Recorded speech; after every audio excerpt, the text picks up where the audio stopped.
this or not, for me all of that is irrelevant. What's more important is just this idea that nonconformists become a necessary consequence of this system.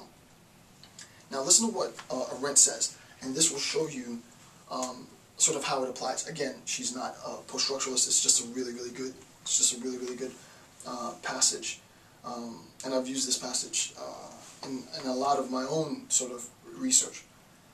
This is what she said. Quote, to the extent that the Bolshevik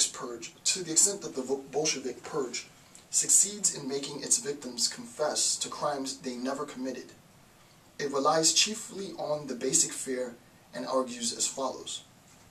We are all agreed on the premise that history is a struggle of classes.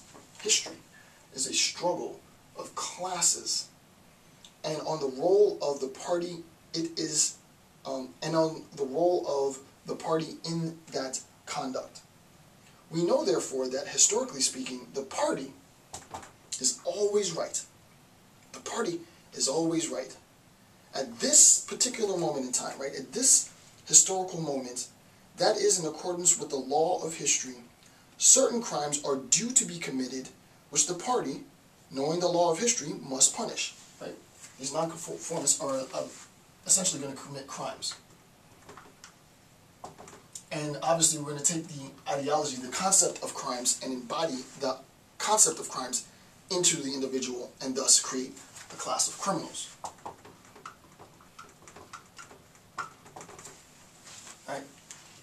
So at this historical moment, that is, in accordance with the laws of history, certain crimes are due to be committed, which the party, knowing the law of history, must punish. For these crimes, the party needs criminals. The party needs nonconformists. Right? So even when there aren't any nonconformists, hypothetically speaking, ideologically speaking, nobody conformed. I mean, no, there are no nonconformists. Everyone is conforming. That's a problem for the party because we need people to punish. We need people to demonize, right? For these crimes, the party needs criminals. It may be that the party, though knowing the crimes, does not quite know the criminals.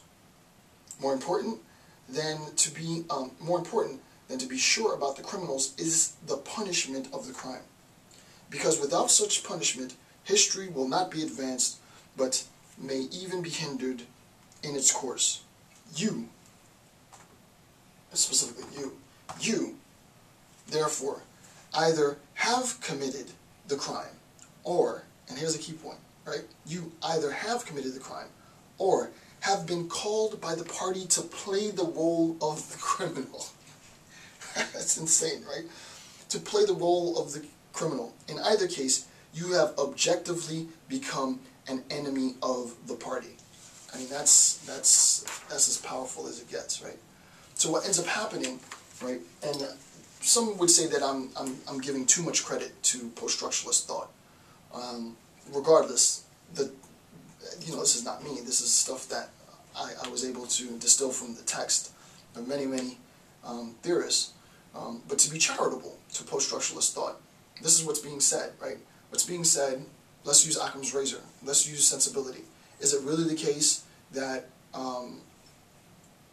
that there's this false consciousness, that there's an elaborate plan to deceive us, and the system has been constructed to lead to our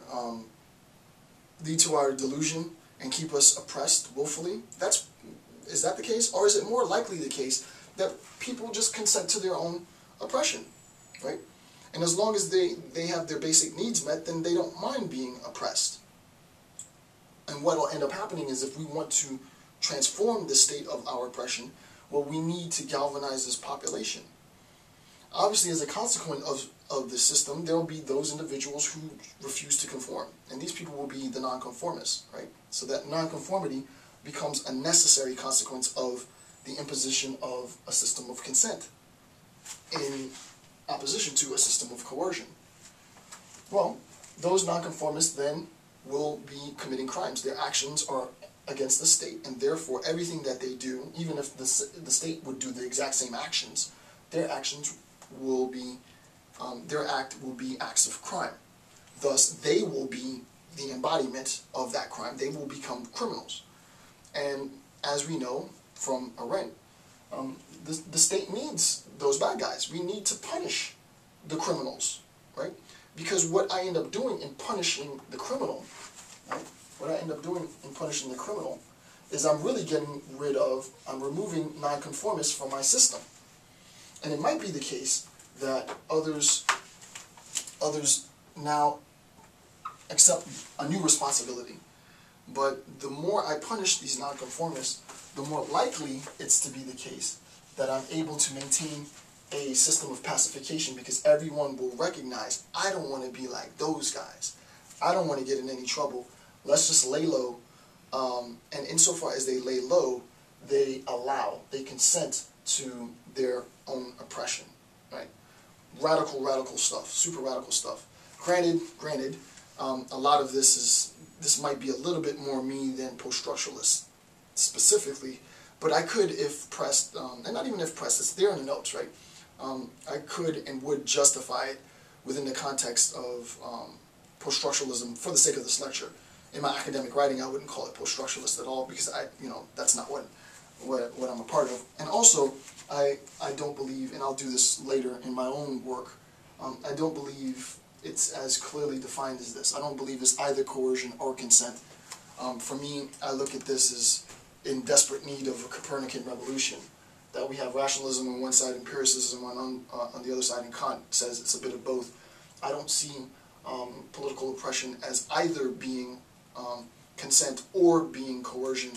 For me, and I'm working on this right now, for me it's a bit of both, right? The hegemonic power is in place, and the hegemonic power uses both aspects of consent and coercion. So I think it's wrong to assume that there is, and that is the big assumption, that there is some mutual exclusion in this process, right? It's either that it's a post-structuralist account of necessary consent by the population, or it's this Marxist account of false consciousness and the delusion of the population. I believe it's a little bit of both. I believe, and I'm constructing this now in my account of, and applying it to genocide specifically. But with respect to the analysis, this is sort of how it is contrasted, and I wanted to be able to draw out both sides so that you can get a good sense of what post-structuralism is, and there is some viability. There's a huge amount of viability in the post-structuralist account. I mean, Dietrich Spivak took an axe to it, but there still is room for discourse, right? In philosophy, nobody ever wins an argument ever. There's always new interpretations. There's always new modes of reviving what was seen to be as otherwise defeated stances. Even logical positivist stances have some viability. So, with that being said, this concludes my section on post-structuralism. I hope you enjoyed it. Thanks for watching my videos. I'm Dr. Jason J. Campbell. Have a good day.